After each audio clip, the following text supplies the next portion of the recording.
Hello everyone, ഇൻഫോടെക്കിൻ്റെ പുതിയൊരു വീഡിയോയിലേക്ക് ഏവർക്കും സ്വാഗതം. ഇന്നത്തെ വീഡിയോയിൽ BGC 102 യൂറോപ്യൻ ക്ലാസിക്കൽ ലിറ്ററേച്ചറിൻ്റെ ലാസ്റ്റ് ബ്ലോക്കാണ് നമ്മളിന്ന് പഠിക്കാൻ പോകുന്നത്. ആദ്യത്തെ ബ്ലോക്കുകളിലൊക്കെ ആയിട്ട് നമ്മൾ പലതരത്തിലുള്ള യൂറോപ്യൻ ക്ലാസിക്കൽ ഡ്രാമാസിനെ കുറിച്ച് പഠിച്ചിട്ടുണ്ടായിരുന്നു അല്ലേ? പല എപ്പിക്കുകളും പഠിച്ചു. അതിൽ ഏതൊക്കെയാണ്? പോർട്ട് ഓഫ് ഗോൾഡ് പഠിച്ചു, ഇലിയാഡ് പഠിച്ചു, പിന്നെ ഓഡിപ്പിക്സ് റെക്സ്, അങ്ങനെ പലതരത്തിലുള്ള ട്രാജഡി കോമഡിക്കായിട്ടുള്ള ഡ്രാമാസ് ഒരുപാട് പഠിച്ചിട്ടുണ്ടായിരുന്നു. അങ്ങനെ എന്താണ് ഒരു യൂറോപ്യൻ ക്ലാസിക്കൽ ലിറ്ററേച്ചർ എന്നുള്ള ഒരു ഐഡിയ ഒക്കെ ഏകദേശം കിട്ടിയിട്ടുണ്ടാവുമല്ലോ. അപ്പോൾ ഈ ഒരു ലാസ്റ്റ് ബ്ലോക്കിൽ നമ്മൾ ഈ ഒരു പഠിച്ചതെല്ലാം കൂടെ ഒന്ന് സമ്മപ്പ് ചെയ്യുകയാണ്. അതായത് എന്താണ് ഈ ഒരു ക്ലാസിക്കൽ ലിറ്ററേച്ചർ എന്നും, അതുപോലെ തന്നെ ഈ ക്ലാസിക്കൽ ലിറ്ററേച്ചറിലെ ഇമ്പോർട്ടൻ്റ് ആയിട്ടുള്ള ഓതേഴ്സിനെ കുറിച്ചൊക്കെയാണ് ഈ ലാസ്റ്റുള്ള കുറച്ച് യൂണിറ്റിൽ നമ്മൾ പഠിക്കാൻ പോകുന്നത്. നമ്മൾ ഇതുവരെ പഠിച്ചതിൽ നിന്ന് ഡിഫറെൻ്റ് ആയിട്ടുള്ള ഒരു ബ്ലോക്കാണ് കേട്ടോ ഇത്. നമ്മൾ ഇതുവരെ പഠിച്ചതിൽ പലതരത്തിലുള്ള കഥകളൊക്കെയാണ് കൂടുതൽ പഠിച്ചത്, ഫോക്കസ് ചെയ്ത് പഠിച്ചത്. ഇത് കുറച്ച് ഡിഫറെൻ്റ് ആണ്. മേ ബി ചില സ്റ്റുഡൻസിന് ഇത് ടഫ് ആവാനുള്ള സാധ്യതയുണ്ട്. പഠിക്കുന്നതിൻ്റെ ഇടയിൽ പറയുന്ന കാര്യങ്ങളൊന്ന് പോയിന്റ് ഔട്ട് ചെയ്ത് പോയാൽ കുറച്ചുകൂടെ എളുപ്പമാവും കേട്ടോ. കാരണം ഒരു സമ്മറി പോലെ നിങ്ങൾക്ക് പഠിക്കാൻ ഇത്തിരി ടഫ് ആവാൻ സാധ്യതയുണ്ട് ഈ വരുന്ന യൂണിറ്റുകൾ. പോയിന്റ് വൈസ് എഴുതി പോയാൽ കുറച്ചുകൂടെ എളുപ്പമാവും. അപ്പം ഞാനിവിടെ പോയിന്റ് വൈസ് ആയിട്ട് ആണ് പഠിപ്പിക്കുന്നതും. ഇവിടെ കുറച്ച് കാര്യങ്ങൾ പോയിന്റ് വൈസ് ആയിട്ട് നോട്ട് ചെയ്തിട്ടുണ്ട്. അപ്പോൾ ഈ രീതിയിൽ നിങ്ങൾ എഴുതി പോയാൽ നല്ല എളുപ്പമായിരിക്കും കേട്ടോ. നമുക്ക് പഠിച്ചു തുടങ്ങാം. അപ്പോൾ ലാസ്റ്റ് ബ്ലോക്കിലെ ആദ്യത്തെ യൂണിറ്റ് 13 ആയിട്ടുള്ള റോമൻ ലിറ്ററേച്ചർ ആൻഡ് ഇൻട്രൊഡക്ഷൻ എന്നുള്ള യൂണിറ്റാണ്. യൂണിറ്റിൻ്റെ പേര് കേട്ടപ്പോൾ മനസ്സിലായി കാണുമല്ലോ, എന്താണ്? റോമൻ ലിറ്ററേച്ചറിനെ കുറിച്ചുള്ള ഒരു ഇൻട്രൊഡക്ഷനാണ്. ചുരുക്കി പറഞ്ഞാൽ റോമൻ ലിറ്ററേച്ചറിനെ കുറിച്ച് അല്ലെങ്കിൽ ക്ലാസിക്കൽ ലിറ്ററേച്ചറിനെ കുറിച്ചുള്ള ഒരു ഓവറോൾ അനാലിസിസ് ആണ് നമ്മൾ ഈ ഒരു യൂണിറ്റിൽ പഠിക്കുന്നത്. ആദ്യം തന്നെ കൊടുത്തിട്ടുള്ള ടോപ്പിക്ക് യൂറോപ്യൻ ക്ലാസിക്കൽ ലിറ്ററേച്ചറിനെ കുറിച്ചാണ്. നമ്മൾ ഈ ഒരു സബ്ജക്റ്റിൻ്റെ പേര് യൂറോപ്യൻ ക്ലാസിക്കൽ ലിറ്ററേച്ചർ എന്നാണ്. ഇത്രയും പഠിച്ചു വന്നതിൽ നമ്മൾ ഇനിയാണ് പഠിക്കാൻ പോകുന്നത് എന്താണ് ഈ ഒരു യൂറോപ്യൻ ക്ലാസിക്കൽ ലിറ്ററേച്ചർ എന്നുള്ളത്. Classical literature means the literature of ancient Greece and Rome predominantly and other older civilisation as well. അപ്പോൾ എന്താണ് ഈ ഒരു ക്ലാസിക്കൽ ലിറ്ററേച്ചർ? ക്ലാസിക്കൽ ലിറ്ററേച്ചർ എന്ന് പറയുമ്പോഴേ അത് യൂറോപ്യൻ കൺട്രീസിൽ നിന്നുള്ള ലിറ്ററേച്ചറുകളെയാണ് കൂടുതലായിട്ട് ക്ലാസിക്കൽ ലിറ്ററേച്ചർ എന്ന് പറയുന്നത്. അപ്പോൾ ആൻഷ്യന്റ് ഗ്രീസിൻ്റെയും റോം അല്ലെങ്കിൽ classical literature usually refers to the literature of ancient Greece and Rome. പഴയ കാലത്തുള്ള ഗ്രീസിൻ്റെയും അതുപോലെ ഗ്രീക്ക് റോം കൺട്രീസ് അല്ലെങ്കിൽ ആ ഒരു റീജിയൻ നിന്നുള്ള അവിടെയുള്ള ഓതേഴ്സ് എഴുതിയ എല്ലാതരം ലിറ്ററേച്ചറുകളെയും ക്ലാസിക്കൽ ലിറ്ററേച്ചർ എന്ന് പറയുന്നുണ്ടെന്നാണ് പറയുന്നത്. അപ്പോൾ ഇതിൽ ഗ്രീക്ക് റോം മാത്രമല്ല, സിവിലൈസേഷൻ അന്നത്തെ കാലത്ത് നടന്നിട്ടുള്ള ഓൾമോസ്റ്റ് പല യൂറോപ്യൻ കൺട്രീസിൽ നിന്നുള്ള ഡ്രാമകൾ അല്ലെങ്കിൽ ലിറ്ററേച്ചർ എല്ലാം ഈ ഒരു ക്ലാസിക്കൽ ലിറ്ററേച്ചറുകളിൽ ഇൻക്ലൂഡ് ആവുന്നുണ്ട്. Classical European literature includes the works of Homer, Aeschylus, Sophocles, Horace and Ovid. അപ്പോൾ ഇവരെയൊക്കെ കുറിച്ച് നമ്മൾ ആദ്യത്തെ യൂണിറ്റിലൊക്കെ ഒന്ന് മെൻഷൻ ചെയ്തിട്ടുണ്ടായിരുന്നു ഈ ഓതേഴ്സിൻ്റെ പേരുകൾ. ആരൊക്കെയാണ്? ക്ലാസിക്കൽ യൂറോപ്യൻ ലിറ്ററേച്ചറുകൾ കൂടുതലായിട്ട് നമുക്ക് വേണ്ടി സമ്മാനിച്ച മെയിൻ ഓതേഴ്സ് ആണ് Homer, Aeschylus, Sophocles, Horace and Ovid. ഇവരുടെ പേരൊക്കെ നമുക്ക് മെൻഷൻഡ് ഓൾറെഡി ഫെമിലിയർ ആണല്ലേ. It includes poets, dramatist and not just novels or any one genre of literature. ഇവിടെ പറഞ്ഞിട്ടുള്ളത് ഈ ക്ലാസിക്കൽ ലിറ്ററേച്ചർ എന്ന് പറയുമ്പോൾ അതിൽ നോവലോ അല്ലെങ്കിൽ നോവലിസ്റ്റ് ആൾക്കാർ എഴുതുന്ന നോവൽ മാത്രമല്ല ഇതിൽ ഇൻക്ലൂഡഡ് ആവുന്നത്. ഏത് തരത്തിലുള്ള ജനറലും ആവാമെന്നാണ് പറയുന്നത്. ജനർ എന്ന് പറയുമ്പോൾ GENRE എന്നുള്ള ഒരു ജനർ എന്നുള്ള ഒരു വേർഡ് നമുക്ക് ഇനിയിപ്പോൾ പലയിടത്തായിട്ട് കാണാൻ പറ്റും കേട്ടോ. ഇതിൻ്റെ അർത്ഥം എന്ന് വെച്ചാൽ ശൈലി എന്ന് കേട്ടിട്ടുണ്ടാവുമല്ലോ, ഓരോ ആൾക്കാർക്കും ഓരോ ശൈലി ഉണ്ടെന്ന് പറയും. ശൈലി എന്നുള്ള ഈ ഒരു വേർഡ് കൂടുതലായിട്ട് ലിറ്ററേച്ചർ ഫീൽഡിലാണ് യൂസ് ചെയ്യുന്നത്. അപ്പോൾ ശൈലി എന്ന് പറയുമ്പോൾ ചില എഴുതുന്ന ഓതേഴ്സിന് എപ്പിക് എഴുതാനായിരിക്കും ശൈലി ഉള്ളത്. ചിലർക്കാണെങ്കിൽ പോയംസ് എഴുതാനായിരിക്കും കൂടുതൽ നോളജ് ഉള്ളത്. ചിലർക്കാണെങ്കിൽ നോവൽ, ചിലർക്ക് ചെറിയ പോയംസ്, ഷോർട്ട് സ്റ്റോറീസ്, ഇങ്ങനെ പലതരത്തിലുള്ള ആർട്ട് ഫോംസ് ഉണ്ട് ലിറ്ററേച്ചറിൽ. അങ്ങനെ ഏത് തരത്തിലുള്ള ആർട്ട് ഫോംസ് അല്ലെങ്കിൽ ജനറലും ഈ ഒരു ക്ലാസിക്കൽ ലിറ്ററേച്ചറിൽ ആവാമെന്നാണ് പറയുന്നത്. അടുത്ത് പറഞ്ഞിട്ടുള്ള point, classical literature usually refers to the literature of ancient Greece and Rome and that includes several genres such as epic, lyric, tragedy, comedy, satire and pastoral. നമ്മൾ നേരത്തെ പറഞ്ഞ പോലെ അത് എപ്പിക്കാവാം. ക്ലാസിക്കൽ ലിറ്ററേച്ചർ എന്ന് പറയുമ്പോൾ ഒന്നെങ്കിൽ എപ്പിക്കാവാം, അല്ലെങ്കിൽ ലിറിക്കൽ പോയംസ് ആവാം, അല്ലെങ്കിൽ ട്രാജഡിക് ആയിട്ടുള്ള സ്റ്റോറീസ് ആവാം, അല്ലെങ്കിൽ കോമഡി, സട്ടയർ, ഇങ്ങനെ പലതരത്തിലുള്ള ഏത് ടൈപ്പിലുള്ള ജനറൽസ് അല്ലെങ്കിൽ ശൈലികളും ക്ലാസിക്കൽ ലിറ്ററേച്ചറിൽ ആവാമെന്നാണ് ഇവിടെ പറഞ്ഞിട്ടുള്ളത്. സോ അടുത്ത് നമ്മൾ റോമിൻ്റെ ഹിസ്റ്ററിയിലേക്കാണ് പോകുന്നത്. ഒരു ഇംഗ്ലീഷ് എന്നതിൽ മാറ്റിപ്പിടിച്ച് ഒരു ഹിസ്റ്ററി നമ്മൾ കുറച്ച് നേരത്തേക്ക് പഠിക്കാൻ പോവുകയാണ്. Ancient Rome, history, society and politics. അപ്പോൾ പണ്ട് കാലത്തുള്ള ആ ഒരു റോമൻ കൺട്രി അല്ലെങ്കിൽ റോം എങ്ങനെയായിരുന്നെന്നും അവിടെയുള്ള പൊളിറ്റിക്കൽ, സോഷ്യോ എക്കണോമിക് കൾച്ചർ എന്താണെന്നുമാണ് ഇന്ന് കുറച്ച് നേരം നമ്മൾ പഠിക്കാൻ പോകുന്നത്. സോ ആദ്യം തന്നെ one origin myth of Rome എന്നുള്ള ഒരു ടോപ്പിക്കാണ് കൊടുത്തിട്ടുള്ളത്. റോമിനെ കുറിച്ചുള്ള ഒരു മിത്ത് അല്ലെങ്കിൽ ഒരു വിശ്വാസം, എന്താണ്, എങ്ങനെയാണ് റോം വന്നത് എന്നുള്ള ഒരു ചരിത്രമാണ് നമ്മളിവിടെ പഠിക്കാൻ പോകുന്നത്. According to a myth, Rome was founded by two brothers, Romulus and Remus, believed to be twin sons of Mars, the Roman god of war. അപ്പോൾ മിത്ത്, ആ ഒരു വിശ്വാസം അനുസരിച്ച് റോം നിലനിന്ന് വന്നത്, റോം രൂപപ്പെട്ടത് റോമലസ്, റമസ് എന്ന രണ്ട് ട്വിൻ ബ്രദേഴ്സിലൂടെയാണെന്നാണ് ആ ഒരു മിത്ത് വിശ്വസിക്കപ്പെടുന്നത്. ഈ റോമലസും റമസും ഇവരാരാണെന്ന് വെച്ചാൽ മാർസ് എന്ന ദൈവത്തിൻ്റെ മക്കളാണെന്നാണ് പറയുന്നത്. മാർസ് ദൈവത്തിൻ്റെ ട്വിൻ ആയിട്ടുള്ള സൺസ് ആണ് റോമലസും റമസും. അപ്പൊ ആരാണ് മാർസ്? ഗോഡ് ഓഫ് വാർ എന്നാണ് പറയുന്നത്. സോ നമ്മൾ മുമ്പുള്ള യൂറോപ്യൻ ഡ്രാമകൾ പഠിച്ച സമയത്ത് എല്ലായിടവും പഠിച്ചു. ഏത് പോയോ എടുത്താലും അല്ലെങ്കിൽ ഏത് ബോഡിപ്പസ്റസ് ആണെങ്കിലും ഇല്ലിയാഡ് എടുത്താലും ഇതിലെല്ലാം കംപ്ലീറ്റ് വാർ നമുക്ക് കാണാൻ പറ്റും അല്ലേ? എവിടെ നോക്കിയാലും യുദ്ധവും അടിയും, അല്ലെങ്കിൽ ദൈവം മനുഷ്യരുടെ ഇടയിലൂടെയാണ് സഞ്ചരിക്കുന്നത്. നമ്മളെപ്പോലെ ദൈവത്തിനെ കണ്ടു എന്ന് പറഞ്ഞാൽ എക്സൈറ്റഡ് അല്ല. റോമൻ ലിറ്ററേച്ചർ എടുത്താൽ അവർ ഇപ്പോൾ ഒരാളുടെ ഇടയിലായിരിക്കും മേ ബി ദൈവം നിൽക്കുന്നത്. എന്നിട്ട് ഫ്രണ്ട്സിൻ്റെ അടുത്ത് പോയി പറയും, ഞാൻ ഇപ്പോൾ ദൈവത്തിനോട് സംസാരിച്ചിട്ട് വന്ന വഴിയാണ്. അത്രയ്ക്കും ഫെമിലിയർ ആയിട്ടാണ് ദൈവത്തിന് ഈ ഒരു റോമൻ കൾച്ചറിൽ കാണിക്കുന്നത് ആ ഒരു ലിറ്ററേച്ചർ എടുത്താൽ. സോ അവിടെയുള്ള ഒരു ദൈവമാണ് മാർസ്. ഈ ഒരു മാർസിനെ വാറിൻ്റെ കിങ് ആണ്, അല്ലെങ്കിൽ ഗോഡ് ഓഫ് വാർ എന്നാണ് പറയുന്നത്. ഈ വാറിനെയൊക്കെ നയിക്കുന്ന ഒരാളാണ് മാർസ് എന്നാണ് പറയുന്നത്. സോ നമ്മൾ ഈ ഒരു ലിറ്ററേച്ചർ ഒക്കെ എടുത്താൽ, യൂറോപ്യൻ ലിറ്ററേച്ചർ എടുത്താൽ, യുദ്ധം തുടങ്ങുന്നതിന് മുൻപ് എല്ലാ പാർട്ടിക്കാരും അല്ലെങ്കിൽ ആ യുദ്ധം ചെയ്യാൻ പോകുന്ന രാജാക്കന്മാരൊക്കെ ആദ്യം ഈ ഒരു മാർസ് ദൈവത്തിനെ ആയിരിക്കും പ്രീതിപ്പെടുത്താൻ പോകുന്നത്. ദൈവമേ രക്ഷിക്കണേ, യുദ്ധം ജയിക്കണേ എന്നൊക്കെ പറഞ്ഞ് പ്രാർത്ഥിക്കുന്നത്. സോ കിങ് ഓഫ് അല്ലെങ്കിൽ ഗോഡ് ഓഫ് വാർ ആണ് മാർസ്. ഈ മാർസിന്റെ രണ്ട് മക്കളാണ് റോമലസും റമസും. Okay, so a king from a nearby kingdom left the twins in a basket on the river Tiber. അപ്പോൾ അടുത്തുള്ള ഒരു രാജാവ് എന്ത് ചെയ്തു? ഈ കുട്ടികൾ, മാർസിന്റെ കുഞ്ഞുങ്ങൾ രണ്ടുപേരും ജനിച്ചതും ഇവരെ ഒരു ബാസ്ക്കറ്റിലാക്കിയിട്ട് ടിബർ എന്ന നദിയിൽ ഒഴുക്കി വിടുകയാണ് ചെയ്തത്.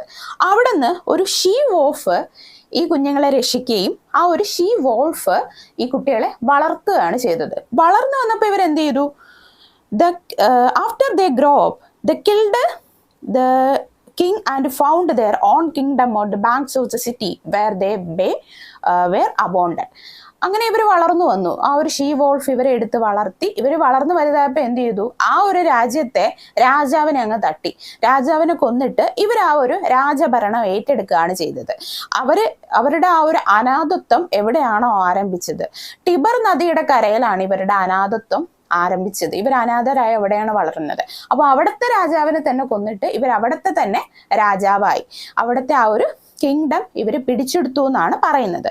റോമലസ് eventually kills his twin brother Remus and becomes the emperor of Rome. So the Rome is named after Romulus. അപ്പോൾ ആദ്യ രാജാവിനെ കൊന്നു. അതിനുശേഷം എന്ത് ചെയ്തു? റോമലസ് സ്വന്തം ട്വിൻ ബ്രദർ ആയിട്ടുള്ള റമസിനെ കൊന്നുകളയാണ് ചെയ്തത്. കൊന്നുകളഞ്ഞിട്ട് റോമലസ് ഒറ്റയ്ക്ക് ഈ ഒരു റോം എന്നുള്ള രാജ്യം ഭരിക്കുകയും അങ്ങനെയാണ് റോമലസ് എന്ന പേരിൽ നിന്നാണ് റോം എന്ന ആ ഒരു പേര് വന്നത് എന്നാണ് വിശ്വസിക്കപ്പെടുന്നത്. സോ ആദ്യം ടിബർ നദിക്കരയിലുള്ള ആ ഒരു സ്ഥലമായിരുന്നു. അപ്പോൾ ഈ റോം എന്നുള്ള പേരൊന്നുമില്ല. അപ്പോൾ റമസിനെ കൊന്നതിന് ശേഷം റോമലസ് ഈ ഒരു രാജ്യം ഒറ്റയ്ക്ക് ഭരിക്കുകയും അങ്ങനെ റോമലസ് എന്നുള്ള അദ്ദേഹത്തിന്റെ പേരിൽ നിന്ന് റോം എന്നുള്ള പേര് രൂപപ്പെട്ടു എന്നാണ് പറയുന്നത്. അപ്പൊ ഇതാണ് റോമിന്റെ ഒരു ചരിത്രം. അപ്പൊ നമുക്ക് റോമിനെ കുറിച്ച് അല്ലെങ്കിൽ നമ്മളിപ്പോൾ PG ഒക്കെ പഠിക്കുമ്പോൾ ഇതിനെക്കുറിച്ച് നമ്മൾ യൂറോപ്യൻ ലിറ്ററേച്ചറാണ് എടുക്കുന്നതെങ്കിൽ ഇത് ഡീറ്റെയിൽ ആയിട്ട് നമുക്ക് പഠിക്കുന്നുണ്ടാവും. അപ്പോൾ റോമിൻ്റെ ചരിത്രത്തിനെ കുറിച്ച് ഒരു ചോദ്യം ചോദിച്ചാൽ ആദ്യം തന്നെ നമുക്ക് എഴുതേണ്ടി വരുന്ന പോയിന്റാണ് ഈ റോമലസിനെ കുറിച്ചും റമസിനെ കുറിച്ചും. സോ മനസ്സിലായല്ലോ, റോമലസിന്റെ പേരിൽ നിന്നാണ് റോം എന്നുള്ള ഒരു പേര് രൂപപ്പെട്ടത്. സോ ഇനി അടുത്ത് നമ്മൾ റോമൻ ഹിസ്റ്ററിയിലേക്കാണ് പോകുന്നത്. ആദ്യം ആരൊക്കെയാണ് ഭരിച്ചത്, എങ്ങനെയാണ് റോമൻ ഹിസ്റ്ററി, റോം ഇങ്ങനെ വളർന്ന് എവിടെ എത്തി വന്ന് നിൽക്കുന്നത് എന്നാണ് അടുത്ത് പഠിക്കാൻ പോകുന്നത്. 4 major phases of ancient Roman history. 4 phases. ഇപ്പോൾ എല്ലാ ആൾക്കാരുടെ ജീവിതത്തിലും ഓരോ ഫേസസ് ഉണ്ട്. എന്താണ്? ചൈൽഡ്ഹുഡ്, ഒരു ടീനേജ് പ്രായം, പിന്നെ ഒരു മിഡിൽ ഏജ്, പിന്നെ ഓൾഡ് ഏജ്. ഇങ്ങനെ പലതരത്തിലുള്ള ഫേസസ് ഓരോ മനുഷ്യരുടെ ജീവിതത്തിലും ഉണ്ട്. അതുപോലെ ഓരോ രാജ്യത്തിലും ഓരോ ഫേസസ് ഉണ്ട്. ഇപ്പോൾ നമ്മൾ ഈ കാണുന്ന ലോകമൊക്കെ ആദ്യത്തെ ഫേസിൽ എങ്ങനെയായിരുന്നു കാണും? ഒരു ഡെവലപ്മെന്റും ഇല്ലാതെ എല്ലാം തരിശു ഭൂമിയായി മേ ബി കടന്നിട്ടുണ്ടാവാം. അവിടെ നിന്ന് പിന്നെ കുറച്ച് ആൾക്കാർ വന്നു. അത് പിന്നെ പൂർവികർ ഇങ്ങനെ വളർന്നു വന്നാണ് ഇന്ന് നമ്മൾ ഈ കാണുന്ന ഡെവലപ്പിംഗ് നേഷനായി മാറിയത്. അപ്പോൾ എല്ലായിടും ഓരോ ഫേസസ് ഉണ്ട്. സോ ഈ റോമൻ ഹിസ്റ്ററി അല്ലെങ്കിൽ റോമിന്റെ 4 ഫേസസിനെ കുറിച്ചാണ് നമ്മൾ പഠിക്കാൻ പോകുന്നത്. ആദ്യത്തെ ഫേസ് ഏതാണ്? Regal phase. രണ്ടാമത്തത് republican period, principate phase and dominate phase എന്നീ 4 ഫേസുകളാണ് നമുക്കുള്ളത്. ഈ regal phase, in the regal phase believed to have started around 753 BCE, Rome was ruled by king. അപ്പോൾ ഈ റിഗൽ ഫേസിൽ രാജാക്കന്മാര് ഭരിച്ചിരുന്ന കാലഘട്ടമായിരുന്നു ഈ റിഗൽ ഫേസ്. അത് 753 BCE ടൈം പീരീഡ് ആയിരുന്നു ഈ റിഗൽ ഫേസ്. ഇതായിരുന്നു ആദ്യത്തെ ആ ഒരു കാലഘട്ടം റോമില്. രണ്ടാമത്തെ ഫേസ് ഏതാണ്? The republican phase ended with the seizure of power by Rome's first emperor after many years of civil wars and strife. Republican period എന്ന് പറയുമ്പോൾ നമ്മൾ ആ ഒരു റിപ്പബ്ലിക് പറയുമ്പോഴേ എന്താണ്? ഭരണഘടന. അതായത് ഈ ഗവൺമെന്റ് ഒക്കെ അവിടെ ക്രിയേറ്റ് ആയിട്ട് ആളുകളുടെ ഇഷ്ടത്തിന് ഓരോ ഗവൺമെന്റ് എലക്റ്റഡ് പേഴ്സൺസ് ഈ ഒരു രാജ്യം ഭരിക്കാൻ തുടങ്ങി. അതാണ് റിപ്പബ്ലിക്കൻ പീരീഡ് എന്ന് പറയുന്നത്. മൂന്നാമത്തത് പ്രിൻസിപ്പേറ്റ് ഫേസ് ആണ്. In Principate phase is the age of emperors. Rome was ruled by many emperors such as the famous Augustus and equally infamous Caligula. മൂന്നാമത്തെ ഫേസ് ആണ് പ്രിൻസിപ്പേറ്റ് ഫേസ്. ഇതിൽ പല എംപറേഴ്സും ആണ് ഈ ഒരു രാജ്യം ഭരിച്ചുകൊണ്ടിരുന്നത്. ഒരാളല്ല, ഒരുപാട് എംപറേഴ്സ് തലമുറകളായിട്ട് ഈ റോം ഭരിച്ചു. അതിൽ ഏറ്റവും ഫേമസ് ആയിട്ടുള്ളത് അഗസ്റ്റസ് ആണ് കേട്ടോ. അതിൽ ഈ അഗസ്റ്റസ് എന്നുള്ള എംപറർ, അദ്ദേഹം ഈ ഒരു പ്രിൻസിപ്പേറ്റ് ഫേസിലാണ് റോം ഭരിച്ചുകൊണ്ടിരുന്നത്. ആൻഡ് ദ ഫൈനൽ ഫേസ് ഏതാണ്? Dominate phase. ഡോമിനേറ്റ് ഫേസിൽ ഏറ്റവും പവർഫുൾ ആയിട്ടുള്ള എംപറേഴ്സ് ഭരിച്ചിരുന്ന ഒരു ഫേസ് ആണ് ഡോമിനേറ്റ് ഫേസ്. ഈ ഡോമിനേറ്റ് ഫേസിന്റെ കാലഘട്ടത്തിലാണ് ഒരുപാട് യുദ്ധവും വാറൊക്കെ ഈ ഒരു റോമിൽ നടന്നത്. കാരണം അവര് ഭരിച്ചിരുന്നവര് ഭയങ്കര പവർഫുൾ ആണല്ലോ. സോ സ്വാഭാവികമായിട്ട് ഒരുപാട് യുദ്ധമൊക്കെ അവിടെ നടന്നിട്ടുണ്ടാവും അല്ലേ. അങ്ങനെ ഈ 4 ഫേസസ് ആണ് നമ്മൾക്ക് റോമൻ ഹിസ്റ്ററി പറയുമ്പോൾ പഠിക്കാനുള്ളത്. നമ്പർ 1 ഏതാണ്? Regal phase. Second one republican period. Third one principate phase and final dominate phase എന്നീ 4 ഫേസ് ഉണ്ട് കേട്ടോ. So next one socio cultural history of ancient Rome. അതായത് സാംസ്കാരികപരമായിട്ടും റോമിലെ ആ ഒരു ആൻഷ്യന്റ് ഹിസ്റ്ററിയാണ് നെക്സ്റ്റ് നമ്മൾ പഠിക്കുന്നത്. Rome has a very interesting socio cultural past. In ancient Rome the culture evolved around the city of Rome and its 7 famed hills: Aventine hill, Caelian hill, Capitoline hill, Esquiline hill, Palatine hill, Quirinal hill and Viminal hill. അപ്പോൾ ഈ റോമിൻ്റെ പഴയകാല ചരിത്രം എടുത്താൽ വളരെ interested ആയിട്ടുള്ള സ്റ്റോറിയാണെന്നാണ് പറയുന്നത്. So ഈ ഒരു റോമിൻ്റെ കൾച്ചർ കൾച്ചർ എന്ന് പറയുമ്പോൾ നമ്മൾ പറയത്തില്ല അവരുടെ കൾച്ചർ കണ്ടോ, അവരുടെ ആ ഒരു രീതി, അതിനാണ് കൾച്ചർ എന്ന് പറയുന്നത്, അവർ ചെയ്യുന്ന പ്രവർത്തികൾ. സോ ഈ ഒരു കൾച്ചർ, റോമിന്റെ കൾച്ചർ വന്നത് 7 ഹിൽസിൽ നിന്നാണെന്നാണ് പറയുന്നത്. മേ ബി അവിടെ ഒരുപാട് ഹിൽസിലോ ഒരുപാട് ആൾക്കാർ താമസിച്ചിരുന്നിരിക്കാം, അപ്പൊ അവരുടെ രീതി ആയിരിക്കാം ഉദ്ദേശിച്ചിട്ടുള്ളത്. ഓക്കെ, അങ്ങനെ 7 ഹില്ലിൽ നിന്നാണ് ഈ ഒരു റോമിന്റെ കൾച്ചർ ആരംഭിച്ചതെന്നാണ് പറയുന്നത്. സോ ആ 7 ഹില്ലിന്റെ പേരുകളാണ് ഇപ്പൊ പറഞ്ഞത്. അവന്റെയിൽ hill, Caelian hill, Capitoline hill, Esquiline hill, Palatine hill, Quirinal hill and Viminal hill എന്നീ 7 എണ്ണത്തിൽ നിന്നാണ് ഈ ഒരു കൾച്ചർ രൂപപ്പെട്ടതെന്നാണ് പറയുന്നത്. Historical books, data, classical literary text, sociological, anthropological and political sources provide the information about Rome. അപ്പോൾ പണ്ടത്തെ കാലത്ത് ഹിസ്റ്ററിക്കൽ ആയിട്ടുള്ള ബുക്കുകൾ, ചരിത്രപരമായിട്ടുള്ള ഏത് ഫീൽഡ് എടുത്താലും നമുക്ക് റോമിന്റെ ഇൻഫോർമേഷൻസ് കാണാൻ പറ്റും. കാരണം അത്രയും പുരാതനമായിട്ടുള്ള ആ ഒരു കാലഘട്ടം തൊട്ടേ അവിടെ ആളുകൾ ജീവിച്ചിരുന്നു. പല സംഭവ വികാസങ്ങളും അവിടെ നടന്നിരുന്നു എന്ന് നമുക്ക് ഇതിലൂടെ മനസ്സിലാക്കാൻ പറ്റും. Rome had theatres, gymnasiums, taverns, baths and even brothels. So അന്ന് നമ്മളുടെ രാജ്യത്തൊക്കെ ആണെങ്കിലും ഓൾമോസ്റ്റ് മിക്ക രാജ്യത്തും ഈ തിയേറ്റേഴ്സ് ഒക്കെ റീസെന്റ് കുറച്ച് നാളൊക്കെ ആയിട്ടാണല്ലേ വന്നത്. ബട്ട് റോമിലൊക്കെ ആണെങ്കിൽ പണ്ട് ആ ഒരു ആൻഷ്യന്റ് കാലഘട്ടത്തിലെ ഈ തിയേറ്റേഴ്സും ജിംനാസിയംസും അങ്ങനെ ലോട്ട് ഓഫ് എന്റർടൈൻമെന്റ് ഫീൽഡുകളെല്ലാം, അങ്ങനെയുള്ള എല്ലാ കാര്യങ്ങളും ഉണ്ടായിരുന്നു എന്നാണ് പറയുന്നത്. Roman architecture gave rise to a wide array of designs ranging from country houses to villas to palace like palatial mansions, and most importantly the majority of the Roman populace lived in the city. Most of the towns and cities had temples and well planned water supply system that brought water to the urban centers. So നമ്മുടെ നാട്ടിലൊക്കെ ആണെങ്കിൽ ഈ വെള്ളം correct ആയിട്ടൊക്കെ വന്നു തുടങ്ങിയിട്ട് കുറച്ച് വർഷങ്ങളൊക്കെ ആയുള്ളൂ അല്ലേ. സ്റ്റിൽ പല ഗ്രാമപ്രദേശങ്ങളിലും ഇപ്പോഴും വെള്ളത്തിന്, ഗ്രാമങ്ങളിലാണെങ്കിലും സിറ്റി ഏരിയസിലാണെങ്കിലും ഇപ്പോഴും വെള്ളം കിട്ടാത്ത സ്ഥലങ്ങളുണ്ട്. നമ്മളുടെ നാട്ടിലാണെങ്കിലും ശുദ്ധജലം കിട്ടാത്തത്. ബട്ട് റോമിലാണെങ്കിൽ ഈ പണ്ട് ആൻഷ്യന്റ് ടൈം പീരീഡിലെ എല്ലാ സിറ്റിയിലും കറക്റ്റ് ആയിട്ടുള്ള പ്രോപ്പർ ആയിട്ടുള്ള വാട്ടർ സപ്ലൈ ഉണ്ടായിരുന്നു. ഓൾസോ പറയുന്നത് അവിടെ പലരും ആർക്കിടെക്ചർ, അങ്ങനെ ഗ്രേറ്റ് ആയിട്ടുള്ള ആർക്കിടെക്ചേഴ്സ് ഒക്കെ ഒരുപാട് ഉണ്ടായിരുന്നു. സോ അവിടുത്തെ പാലസിലൊക്കെ നമ്മൾ പോയി കണ്ടാൽ ഭയങ്കര അമേസിങ് ആയിട്ടുള്ള ആർക്കിടെക്ചർ, കൊത്തുപണികളൊക്കെ നമുക്ക് കാണാൻ പറ്റും കേട്ടോ. സോ ഈ റോമിലൊക്കെ ചിലർ, നമ്മൾ ഈ ടൂറൊക്കെ പോകുന്നുണ്ടെങ്കിൽ, ഞാൻ പോയിട്ടില്ല, ഓക്കെ, ചിലർ പറഞ്ഞ് കേട്ടിട്ടുണ്ട് അവിടെ ഒരുപാട് പാലസ് ഉണ്ട്, പാലസിലൊക്കെ ഭയങ്കര ഡിസൈൻസ് ആണ്, ഭയങ്കരപ്പെട്ട കൊത്തുപണികളൊക്കെ ആണെന്ന് പറഞ്ഞു കേട്ടിട്ടുണ്ട്. അത് ഈ പണ്ട് കാലത്തെ ഉള്ളതാണ് കേട്ടോ, മില്യൻസ് ഓഫ് ഇയേഴ്സ് ഒക്കെ ഉള്ള കാര്യമാണ്. ഓൾസോ നമ്മൾ പറഞ്ഞു അവിടെ വാട്ടർ സപ്ലൈ ഉണ്ട്. അതുപോലെ തന്നെ ഒട്ടുമിക്ക ഏത് സിറ്റി എടുത്താലും അവിടെ ടെമ്പിൾസ് നമുക്ക് കാണാൻ പറ്റും, അമ്പലങ്ങൾ ശരിക്കും കാണാൻ പറ്റും. മേ ബി അവര് ആരാധിക്കുന്ന ഹിന്ദു റിലീജിയനിൽ വരുന്ന ആൾക്കാരാവാം അവിടെ കൂടുതൽ ഉണ്ടായിരുന്നത്.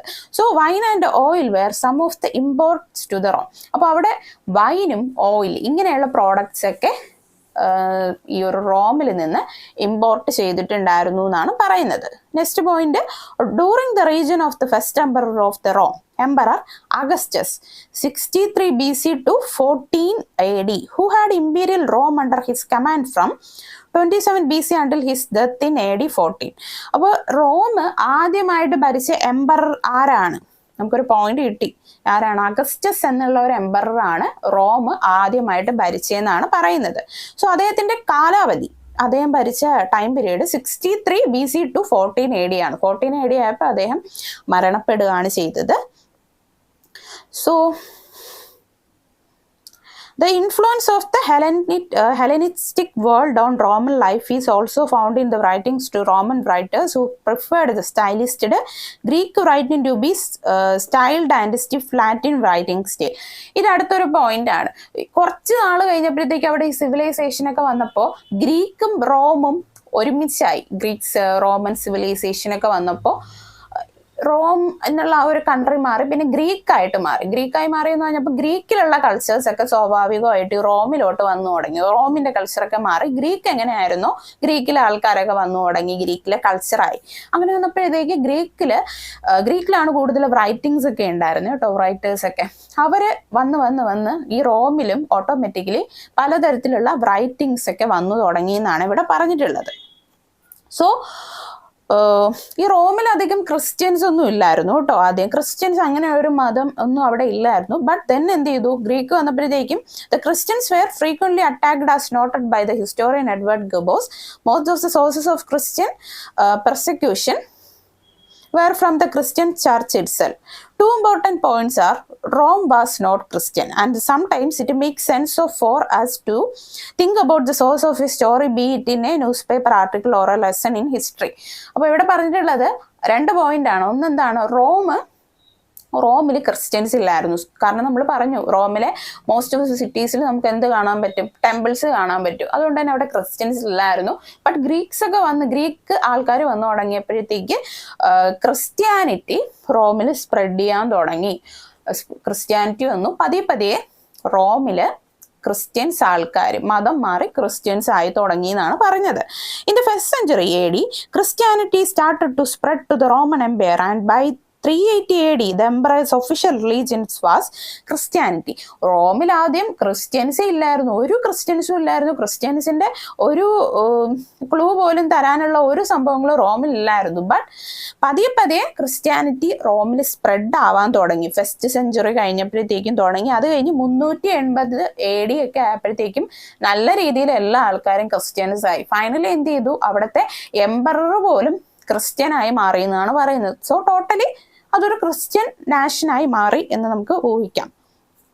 The Romans were also highly influenced by the Greeks in architecture and sculpture.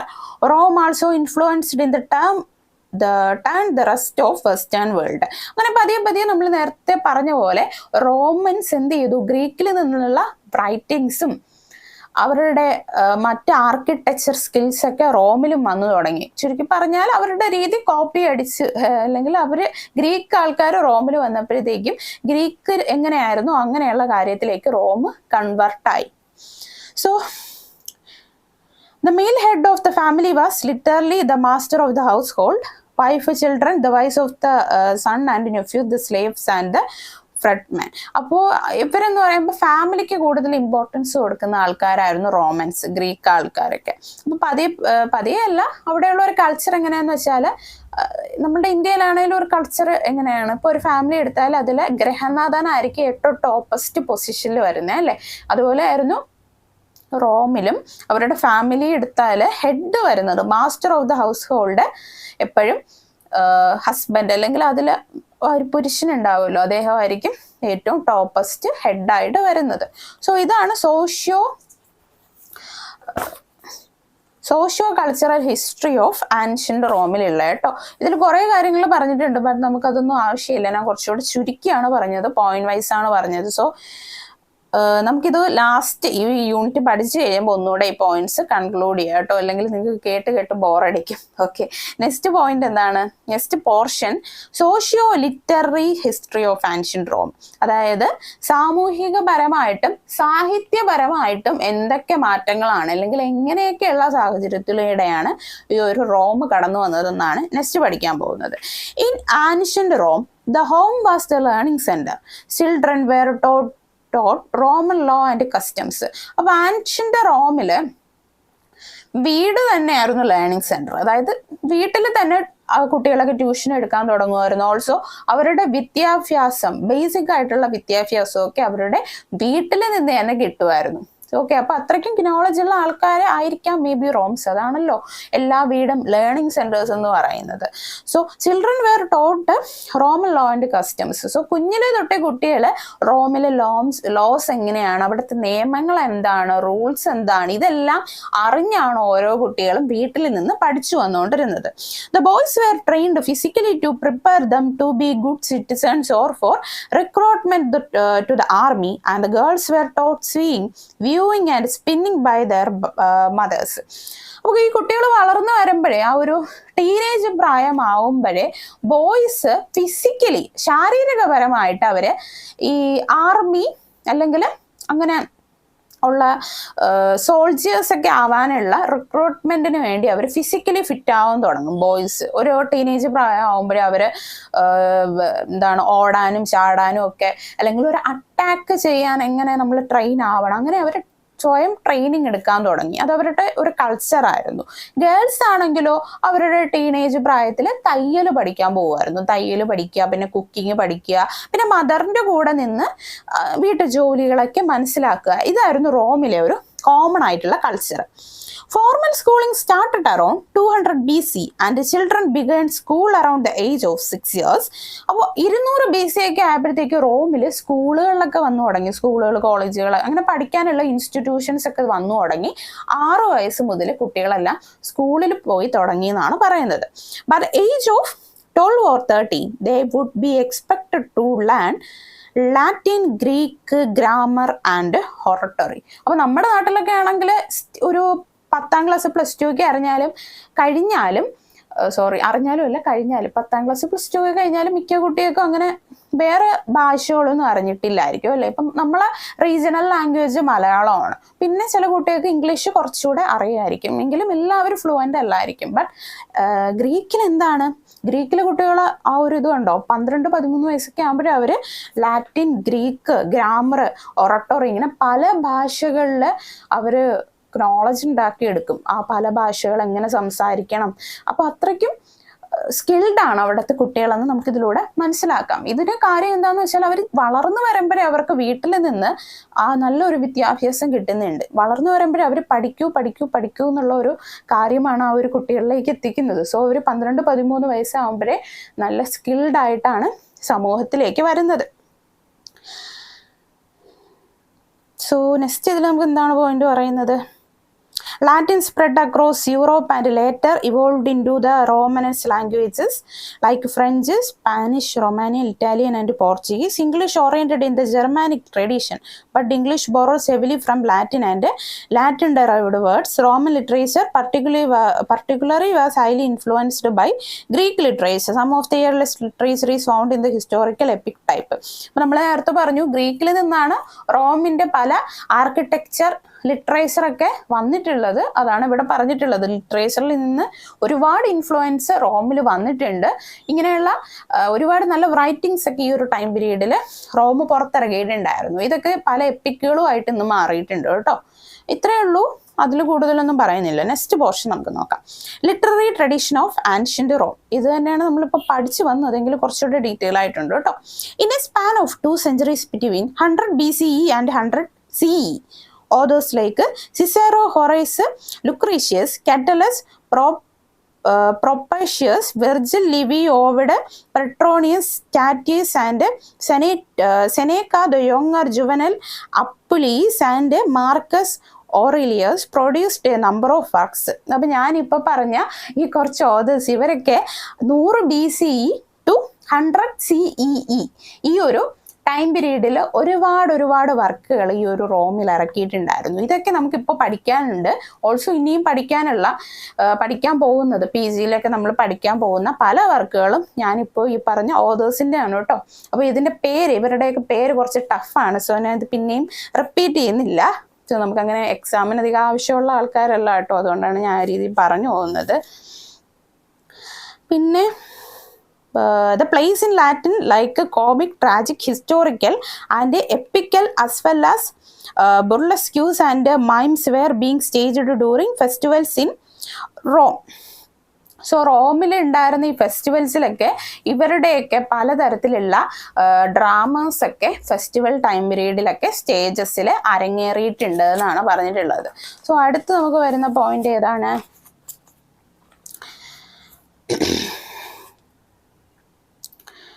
Politically, Rome was engaged in various continental wars like First Punic War of 240 BCE. അപ്പോൾ ഇവര് ഈ ലിറ്ററേച്ചർ ഫീൽഡിലൊന്നും മാത്രമല്ല ഉണ്ടായിരുന്നത്, വാറിലും ഓൾസോ റോമൻസ് ഇൻക്ലൂഡ് ആയിട്ടുണ്ട്. 240 BCEയിൽ നടന്ന first Punic വാർ റോമിൻ്റെ ആൾക്കാരും ചേർന്ന് നടന്നതാണ് ഈ ഒരു first Punic war. The year 240 BCE was also important as it was the year when a Greek play translated in to Latin was staged in Rome. അപ്പോൾ Greek play ലാറ്റിനിലോട്ട് translate ആയത് റോമിൻ്റെ ഒരു സ്റ്റേജിൽ 240 BCEയിൽ ഫസ്റ്റ് ആയിട്ട് സ്റ്റേജിൽ അരങ്ങേറി എന്നാണ് പറയുന്നത്. സോ ഈ ഒരു ടൈം പീരീഡും ഇമ്പോർട്ടൻ്റ് ആണ്. The play was translated by Livius Andronicus, a slave. ഒരു സ്ലേവ് ആയിട്ടുള്ള ലിവിയസ് ആൻഡ്രോണിക്കസ് ആണ് ഒരു ഗ്രീക്ക് പ്ലേനെ ലാറ്റിനിലോട്ട് ട്രാൻസ്ലേറ്റ് ചെയ്തിട്ട് റോമിൻ്റെ സ്റ്റേജിൽ പ്രദർശിപ്പിച്ചത് എന്നാണ് പറയുന്നത്. സോ അങ്ങനെ റോമിൻ്റെ സ്റ്റേജുകളിൽ ഓരോ നാടകങ്ങളൊക്കെ വന്നു തുടങ്ങിയിരിക്കാം. അതുകൊണ്ടാണ് 240 BCE ലിറ്ററേച്ചർ ഫീൽഡിൽ ഇമ്പോർട്ടൻ്റ് എന്ന് പറയുന്നത്. സോ നമ്മൾ നേരത്തെ പറഞ്ഞ കുറച്ച് ഓതേഴ്സിൽ ഇമ്പോർട്ടൻ്റ് ആയിട്ടുള്ള കുറച്ച് ഓതേഴ്സിനെ ഞാനിവിടെ മെൻഷൻ ചെയ്തിട്ടുണ്ട്. സോ ഇവരുടെ കാര്യങ്ങൾ മാത്രമേ നിങ്ങൾ പഠിച്ചാൽ മതി കേട്ടോ. അതിൽ ഇമ്പോർട്ടൻ്റ് ഓതേഴ്സിൽ ഒരാളാണ് ലിവിയസ് ആൻഡ്രോണിക്കസ്, ലുക്രീഷ്യസ്, കറ്റലസ്, ഹോറൈസ്, വിർജിൽ, ഓവിഡ്. ഇതിൽ പലരുടെയും പേര് നിങ്ങൾ ഓൾറെഡി ഫെമിലിയർ ആയിരിക്കാം. ഹൊറൈസിനെ അറിയായിരിക്കുമല്ലോ. Horace is familiar with his satire. അദ്ദേഹത്തിൻ്റെ സട്ടയറും ആയിട്ടാണ് നമുക്ക് കൂടുതൽ അദ്ദേഹത്തിന് അറിയാവുന്നത്. വിർജിൽ അറിയാമായിരിക്കുമല്ലോ. വിർജിലിന്റെ ആനയുടെ അതൊരു എപ്പിക്കാണ് കേട്ടോ, ഇമ്പോർട്ടൻ്റ് ആയിട്ടുള്ള എപ്പിക്കാണ്. സോ ഇതിൽ ഒരുപാട് ഓതേഴ്സിനെ പറഞ്ഞിട്ടുണ്ട്. സോ നമുക്ക് ഇത്രയും പേരുടെ കുറച്ച് കാര്യങ്ങൾ മാത്രം അറിഞ്ഞാൽ മതി. നിങ്ങളുടെ നോളജ് കൂട്ടാനാണ് ഈ ഒരു യൂണിറ്റിൽ കുറേ കാര്യങ്ങൾ കൊടുത്തിട്ടുള്ളത്. അല്ലാതെ എക്സാമിന് ഇതിനെക്കുറിച്ച് നമുക്ക് എഴുതേണ്ടി വരില്ല കേട്ടോ. ആദ്യം നമുക്ക് ലിവിയസ് ആൻഡ്രോണിക്കസിനെ കുറിച്ച് പറയാം. ലിവിയസ് ആൻഡ്രോണിക്കസിനെ കുറിച്ച് നമ്മൾ പറഞ്ഞു. എന്താണ്? അദ്ദേഹം ഒരു ഗ്രീക്ക് പ്ലേ ലാറ്റിനിലോട്ട് ട്രാൻസ്ലേറ്റ് ചെയ്തിട്ടുണ്ടായിരുന്നു റോമിൽ വെച്ച്. Livius Andronicus literary career was followed by that of Naevius who too wrote adaptations of Greek comedies. By this time, the Romans were staging shows in Latin. Navius' most important work was the Epic. So ഈ ഒരു time period ലിവിയസ് ആൻഡ്രോണിക്കസ് ഈ ഒരു play translate ചെയ്ത സമയത്ത് പല ഓതേഴ്സും ഇതുപോലെ ഗ്രീക്കിൽ നിന്നുള്ള പ്ലേസ് ഒക്കെ ലാറ്റിനിലോട്ട് ട്രാൻസ്ലേറ്റ് ചെയ്ത് ലാറ്റിനിലും റോമിൻ്റെയും സ്റ്റേജുകളിൽ പ്ലേ ചെയ്യാനായിട്ട് തുടങ്ങി. അതുപോലെ തന്നെ നെക്സ്റ്റ് ഉള്ള ഓതറാണ് Lucretius, who is said to have lived between 94 to 53 BCE. Lucretius 94-53 BCEയിൽ ടൈം പീരീഡിൽ ജീവിച്ചിരുന്ന ഒരു ഓതറാണ്. Is the next great writer. അദ്ദേഹമാണ് അടുത്തുള്ള ഒരു great writer. Lucretius is remembered for his work on the nature of things. അദ്ദേഹത്തിന്റെ നാച്ചർ ഓഫ് തിങ്സ് എന്നുള്ള ഒരു വർക്ക് കാരണമാണ് ലുക്രീഷ്യസ് ഫേമസ് ആയതെന്നാണ് പറയുന്നത്. മൂന്നാമത്തെ ഓതറാണ് Catullus. Who lived between 84 BCE and 54 BCE was A poet. Catullus ഒരു പോയറ്റാണ്. അദ്ദേഹം 84 to 54 BCE ടൈം പീരീഡിലാണ് ജീവിച്ചിരുന്നത്. A total of 117 poems of Catullus have survived. അദ്ദേഹം ലോട്ട് ഓഫ് വർക്ക്സ് പോയംസ് അദ്ദേഹം എഴുതിയിട്ടുണ്ട്. പോയറ്റ് ആണല്ലോ. ബട്ട് 117 പോയിന്റ്സ് ആണ് അദ്ദേഹത്തിൻ്റെത് സർവൈവ് ആയി വന്നിട്ടുള്ളത്. ദെൻ ഇതേ സെക്ഷനിൽ തന്നെ ഹൊറൈസിനെ കുറിച്ച് നെക്സ്റ്റ് പറയുന്നുണ്ട്. ബട്ട് ഞാൻ അതിവിടെ പറയുന്നില്ല, കാരണം നെക്സ്റ്റ് യൂണിറ്റ് ഹൊറൈസിനെ കുറിച്ചാണ്. നമുക്ക് അടുത്ത് പഠിക്കാനുണ്ട് ഹൊറൈസിനെ കുറിച്ച് ഡീറ്റെയിൽ ആയിട്ട്. സോ ഇവിടെ പറയുന്നില്ല. അദ്ദേഹത്തിൻ്റെ സട്ടയറിലാണ് ഹൊറൈസ് ഫേമസ് ആയിട്ടുള്ളത്. ഒരു ഗ്രേറ്റ് ആയിട്ടുള്ള ഓതറാണ് ഹൊറൈസ്. ഇപ്പം നമുക്ക് അത്രയും പഠിച്ചാൽ മതി. Next Virgil was greatly admired by the Romans as they considered him to be their national poet. റോമൻസിൻ്റെ അവിടെ എഴുതിയിരുന്ന ഒരാളാണ് വെർജില്. അദ്ദേഹം അവിടുത്തെ നാഷണൽ പോയറ്റ് ആയിട്ടാണ് കൺസിഡേർഡ് ചെയ്യുന്നത് കേട്ടോ. വെർജിലിന്റെ ഫേമസ് വർക്ക് ഏതാണ്? ഏനേഡ്. അതൊരിക്കലും മറക്കല്ല്. Virgil wrote most of the Aeneid once Octavian became Emperor Augustus ആയിരുന്ന സമയത്ത് വെർജിൽസ് ലോട്ട് ഓഫ് വർക്ക്സ് എഴുതിയിട്ടുണ്ട്. അതിൽ ഏറ്റവും ഫേമസ് ആയിട്ടുള്ളത് ഏനേഡ് ആണ്. ഏനേഡ് എന്നുള്ള എപ്പിക്കാണ് വെർജിലിനെ ഫേമസ് ആക്കിയതെന്നാണ് പറയുന്നത്. അത് കഴിഞ്ഞിട്ടുള്ള ഓതർ ആരാണ്? Ovid or Publius Ovidius Naso. ഓവിഡിന്റെ ഫുൾ നെയിം ആണ് പബ്ലിയസ് ഓവിഡിയോസ് നാസോ. അദ്ദേഹം 43 BCEയിലാണ് ജനിച്ചത് ആൻഡ് ഡൈഡ് ഇൻ 17 CEE. അദ്ദേഹം 17 സെഞ്ചുറിയിലാണ്, CE ടൈം പീരീഡിലാണ് മരണപ്പെട്ടത്. He's known for his arts Amatoria which deals with poem that talk about the different stages of a love affair and Metamorphoses. അപ്പോൾ അദ്ദേഹത്തിന്റെ arts അമറ്റോറിയ എന്നുള്ള ഒരു വർക്കിലൂടെയാണ് Ovid famous ആയത്. ഈ ഒരു വർക്കിൽ അദ്ദേഹം ഡിഫറെന്റ് സ്റ്റേജസ് ഓഫ് ലവ്, പ്രണയകാലത്തിലെ പല സ്റ്റേജസിനെ കുറിച്ചുമാണ്. പ്രണയകാലത്തിലെ ഇപ്പോൾ പ്രേമിക്കുന്ന സമയം, പിണങ്ങുന്ന സമയം, ഇങ്ങനെയുള്ള പ്രണയത്തിൽ വരുന്ന പല സ്റ്റേജസിനെ കുറിച്ചാണ് ഓവിഡ് ഈ ഒരു വർക്കിൽ പറഞ്ഞിട്ടുള്ളത്. സോ ഇത്രയും ഓതേഴ്സിനെ കുറിച്ച് നമുക്കിതിൽ പഠിച്ചാൽ മതി കേട്ടോ. ജസ്റ്റ് ഒന്ന് അറിഞ്ഞിരുന്നാൽ മതി. യൂറോപ്യൻ ലിറ്ററേച്ചർ എടുക്കുമ്പോൾ ഇത്രയും ഓതേഴ്സാണ് നമുക്ക് പഠിക്കാനുള്ളത്. സോ പെട്ടെന്ന് നമുക്ക് ഈ ഒരു യൂണിറ്റ് ഒന്ന് കൺക്ലൂഡ് ചെയ്യാം. ഓക്കെ, ആദ്യം നമ്മൾ എന്താണ് പഠിച്ചത് റോമൻ ലിറ്ററേച്ചർ ആൻഡ് ഇൻട്രൊഡക്ഷൻ എന്നുള്ള ഈ ഒരു യൂണിറ്റിൽ യൂറോപ്യൻ ക്ലാസിക്കൽ ലിറ്ററേച്ചറിനെ കുറിച്ചാണ് പഠിച്ചത്. സോ യൂറോപ്യൻ ക്ലാസിക്കൽ ലിറ്ററേച്ചർ എന്താണ്? ഗ്രീക്ക് റോം എന്നീ കൺട്രികളിലും ഓൾസോ സിവിലൈസേഷൻ നടന്ന മറ്റ് കൺട്രീസിലും നിന്ന് എടുത്തിട്ടുള്ള പല ക്ലാസിക്കൽ ലിറ്ററേച്ചറുകളെയാണ് യൂറോപ്യൻ ക്ലാസിക്കൽ ലിറ്ററേച്ചർ എന്ന് പറയുന്നത്. സോ കൂടുതലായിട്ടും ക്ലാസിക്കൽ ലിറ്ററേച്ചർ എഴുതിയിട്ടുണ്ടായിരുന്ന ഓതേഴ്സ് ആണ് ഹോമർ, എയ്സ്കലസ്, സോഫോക്ലസ്, ഹോറസ് ആൻഡ് ഒവിഡ്. ഇത്രയും പേരാണ് കൂടുതലായിട്ടും ക്ലാസിക്കൽ ലിറ്ററേച്ചേഴ്സ് അന്നത്തെ കാലത്ത് എഴുതിക്കൊണ്ടിരുന്നത്. പിന്നെ റോമിന്റെ ഹിസ്റ്ററി, സോഷ്യോ പൊളിറ്റിക്കൽ കൾച്ചറാണ് അത് കഴിഞ്ഞ് നമ്മൾ പഠിച്ചത്. സോ റോമിനൊരു മിത്ത് ഉണ്ടായിരുന്നു. എന്തായിരുന്നു ഒരു മിത്ത്? ഗോഡ് ഓഫ് വാറിന്റെ ദൈവമായിട്ടുള്ള മാഴ്സിന്റെ 2 മക്കളായിരുന്നു, ടിൻ സൺസ് ആയിരുന്നു റോമലസും റമസും. ഇവര് ജനിച്ചപ്പോഴേ അനാഥരായിട്ടുണ്ടായിരുന്നു. നിയറിലെ ഒരു കിങ് ഇവരെ ഒരു നദിയുടെ കരയിൽ ഉപേക്ഷിക്കുകയാണ് ചെയ്തത്. അവിടെ നിന്ന് ഒരു ഷീ വോൾഫ് ഇവരെ 2 പേരെയും റെസ്ക്യൂ ചെയ്ത് വളർത്തി വലുതാക്കിയപ്പോൾ ഇവര് അവിടുത്തെ രാജാവിനെ തന്നെ, ആ ഒരു രാജ്യത്തിലെ രാജാവിനെ തന്നെ കൊന്നു കളഞ്ഞിട്ട് ഇവർ ആ ഒരു കിങ്ഡം പിടിച്ചെടുക്കുകയാണ് ചെയ്തത്. ദെൻ കുറച്ചു നാൾ കഴിഞ്ഞപ്പോൾ റോമലസ് സ്വന്തം ബ്രദറായിട്ടുള്ള റമസിനെ കൊന്നുകളയും. റോമലസ് റോം ഭരിക്കാനും തുടങ്ങി. അങ്ങനെ റോമലസ് എന്നുള്ള പേരിൽ നിന്നാണ് റോം എന്നുള്ള പേര് വന്നതെന്നാണ് വിശ്വസിക്കപ്പെടുന്നത്. ഇതാണ് റോമിന്റെ മിത്ത്. അത് കഴിഞ്ഞ് 4 മേജർ ഫേസസിനെ കുറിച്ചാണ് പറയുന്നത്. റോം രൂപപ്പെട്ടു വന്ന സമയത്ത് ഇന്ന് നമ്മൾ കാണുന്ന റോം വരെയുള്ള 4 മേജർ ഫേസസ്. ഒന്നാമത്തെ ഫേസ് റിഗൽ ഫേസിലെ കിങ്സ് ആണ് ഭരിച്ചുകൊണ്ടിരുന്നത്. 2 റിപ്പബ്ലിക്കൻ പീരീഡ്, ഇതിൽ ഗവൺമെന്റ് എലക്റ്റഡ് പേഴ്സൺസ് ആണ് ഭരിച്ചുകൊണ്ടിരുന്നത്. മൂന്നാമത്തത് പ്രിൻസിപ്പേറ്റ് ഫേസ് ആണ്, ഇതിൽ എംപറേഴ്സ് ആണ് ഭരിച്ചുകൊണ്ടിരുന്നത്. 4ാമത്തത് ഡോമിനേറ്റ് ഫേസ്, ഇതിൽ വളരെ ശക്തിശാലികളായിട്ടുള്ള എംപറേഴ്സ് ആണ് ഈ ഒരു ഫേസിൽ ഭരിച്ചുകൊണ്ടിരുന്നത്. അത് കഴിഞ്ഞുള്ളത് സോഷ്യോ കൾച്ചറൽ ഹിസ്റ്ററിയാണ് റോമന്റെ. അതിൽ 7 ഹിൽസിൽ നിന്നാണ് റോമിന്റെ കൾച്ചർ രൂപപ്പെട്ടതെന്ന് പറയുന്നു. ഇതിൽ ഫസ്റ്റ് എംപറർ, റോം ഭരിച്ച ആദ്യത്തെ എംപറർ അഗസ്റ്റസ് ആണെന്ന് പറയുന്നു. പിന്നെ റോമില് വൈൻ, ഓയിൽ ഇതൊക്കെ ഇമ്പോർട്ട് ചെയ്തിട്ടുണ്ടായിരുന്നു. ഫാമിലിക്ക് ഇമ്പോർട്ടൻസ് കൊടുത്തോണ്ടിരുന്ന ആൾക്കാരായിരുന്നു. ഓൾസോ ഫാമിലി എടുക്കുമ്പോൾ അതിലെ പുരുഷനായിരുന്നു അവരുടെ ഹെഡ് വന്നുകൊണ്ടിരുന്നത്.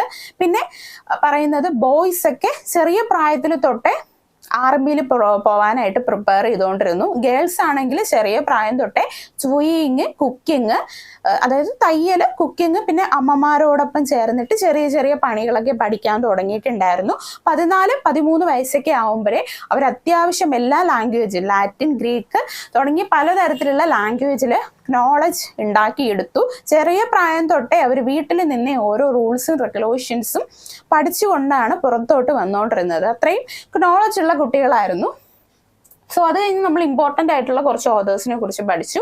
അതിലൊന്ന് ലിവിയസ് ആൻഡ്രോണിക്കസ്, ലുക്രേഷ്യസ്, കാറ്റലസ്, ഹോറേസ്, വെർജിൽ, ഓവിഡ്. ഇത്രയും ഓതേഴ്സിനെ കുറിച്ചാണ് മെയിനായിട്ട് നമ്മൾ അറിഞ്ഞിരിക്കേണ്ടത് കേട്ടോ. സോ എല്ലാം മനസ്സിലായെന്ന് പ്രതീക്ഷിക്കുന്നു. ഇത് അത്യാവശ്യം കൊടുത്തിട്ടുണ്ടെന്നേ ഉള്ളൂ. ഡീറ്റെയിൽ ആയിട്ട് നിങ്ങൾക്ക് വായിച്ചു നോക്കാനായിട്ടാണ് ഇതിൽ ഒരുപാട് കാര്യങ്ങൾ വലിച്ചു വാരി കൊടുത്തിട്ടുള്ളത് കേട്ടോ. നമുക്ക് അത്രയും യഥാർത്ഥത്തിൽ പഠിക്കാനില്ല. അതുകൊണ്ടാണ് ഞാൻ ഷോർട്ടായിട്ട് പോയിന്റ് വൈസിൽ ഇവിടെ എഴുതിയിട്ടുള്ളത് കേട്ടോ. സോ ഞാൻ ഈ ഒരു ബോർഡിൽ എഴുതിയിട്ടുള്ള കാര്യങ്ങൾ നിങ്ങൾ മസ്റ്റായിട്ട് അറിഞ്ഞിരുന്നാൽ മതി കേട്ടോ. സോ എന്തെങ്കിലും ഡൗട്ട് ഉണ്ടെങ്കിൽ ചോദിക്കുക. അടുത്ത യൂണിറ്റുമായിട്ട് കാണുന്നത് വരെ ഗുഡ് ബൈ.